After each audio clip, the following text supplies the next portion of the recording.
معانا إن شاء الله النهاردة فيلا بمزرعة، حاجة جميلة جدا. المساحة 30 فدان، ملك نهائي، مسجلة شهر عقاري كلها ما عدا 10 فدادين فيهم عقد خالص الثمن من محافظة البحيرة. المزرعة موقعها على طريق القاهرة اسكندرية الصحراوي مباشر. مساحتها 30 فدان عليهم سور بالكامل.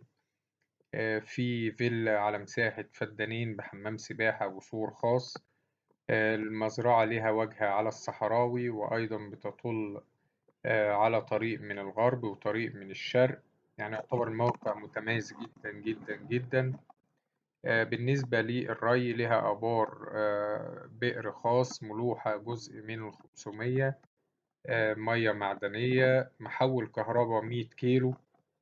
بالنسبة للزراعات فيها 10 فدادين مزروعين استفادة فراغ، 5 فدادين منهم عمر 10 سنوات، و5 فدادين عمر 3 سنوات، وفي 20 فدان مزروعين برتقال صيفي مثمر. المزرعة لها مداخل ومخارج خاصة. السعر إن شاء الله المطلوب نهائي 47 مليون جنيه. رقم التليفون هيظهر في آخر الفيديو. تاريخ العرض 25/7/2024.